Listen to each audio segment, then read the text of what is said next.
So a couple more pieces to put in here. But generally speaking, for systems, this is a great achievement if you can get to having a so-called phase diagram. So this is for fluids, for liquids, right? This is an incredible achievement. But it's something we really like to get to, right? Qualitatively distinct macro states, liquids are different than gases, different than solids again. But we're moving around in micro details, right? We change the temperature a little bit and so on, but we're still a gas. So that's this nice kind of universal aspect there. There are various examples. This is a really crazy one from a few years ago now. So there are famous old experiments of shaking water and getting out all sorts of patterns, and they're often hexagonal and so on. So this was just an update of that with granular media. So these are just tiny little ball bearings just shaking on a speaker. And it turned out you could get these localized things. So really quite different to what happened in fluids, although maybe some people achieved them. They called them oscillons, ended up on the front cover of Nature. Just a different behavior. And this is fluids have all this universality. When you get to granular media, which is super important, right? It's all around us on the Earth and all our foods and so on. We have lots of granular things. It's fluid-ish, but not quite, right? There are some weird behaviors with granular media, like silos, for example, right? So silos, when you fill them up with grains, the stress. So if it was just water, then it would the pressure would just increase on the bottom, right? It would be just very simple. There'd be forces on the side. But silos, you get these force chains in granular media that can go sideways, and silos sort of famously sort of split open sometimes because you've got weird structures. Very dangerous things too if you get underneath grain and you get a cavity come down and then it's all stuck, right? But a little dislodging and bad things can happen.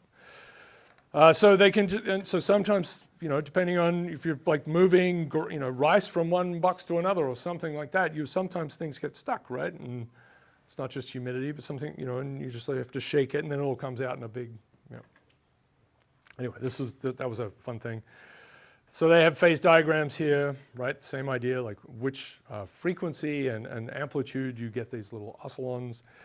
These are all things. This is life, right? So this is different shapes we're getting out of growing bacteria as a function of wetness and how much nutrient is being provided. Snowflakes do all sorts of things. Traffic, we have different things based on density of cars and so on. Right? So just a general thing for phase diagrams. Hard to get to. Okay, this is an important piece. It's just reality. So if we go back to the icing model, so this was so it was the 20s. This was solved in 1D, and that's something you can work on at least for percolation. 1D, simple to solve. You can do it.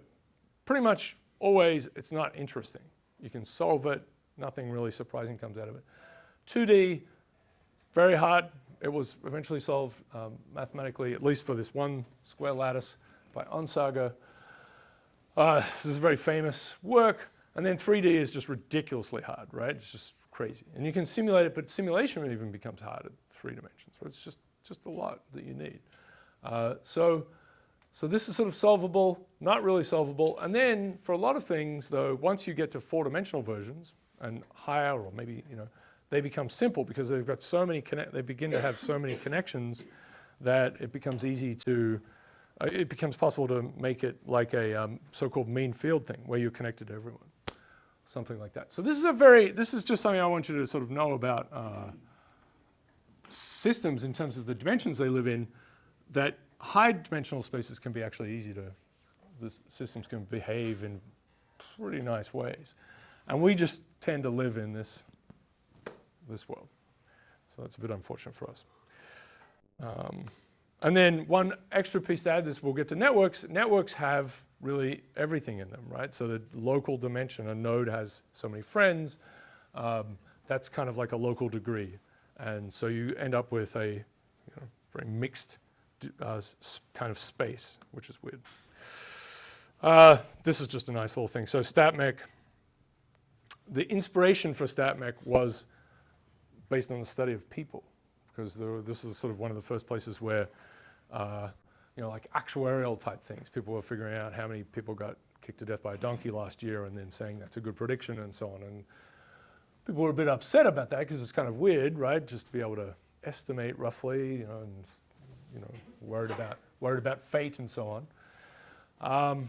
But that was where and people were using kind of probabilistic things, and so then it turned the other way around, right? So StatMech became this is wrong, became let's use an Isaac model to explain the United States voting. That's not right. So that's critical mass. All right, so once we get out of, so StatMech's had all this success, but of course there is an algorithmic aspect to them, but really once you get into evolution and biology, and then of course our information systems and social interactions, there's a lot more algorithmic stuff. So this is just a where are we going? Where are we going? All right.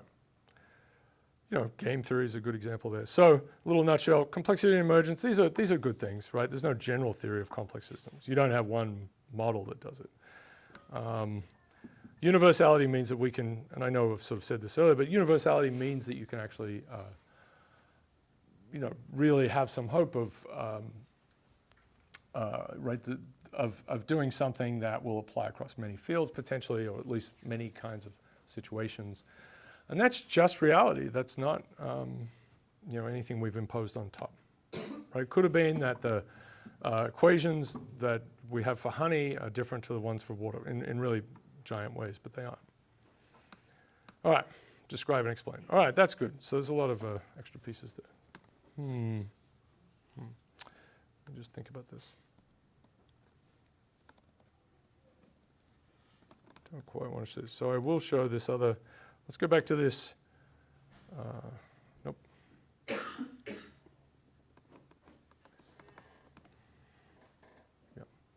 All right. Okay, so we're going to go back to, and I may have to click on it. Why don't you do this? So weird. Okay. I think the best way will be to click on it. Hopefully it's all.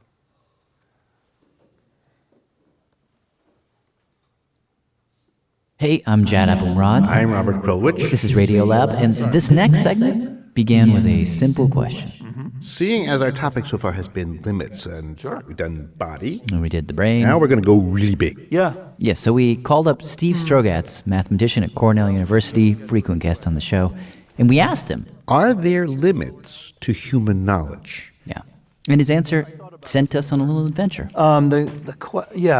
Is there anything that's at the limits of our knowledge is a question that a lot of us scientists worry about. And certainly the 20th century taught us that there are many things that limit our knowledge. For instance,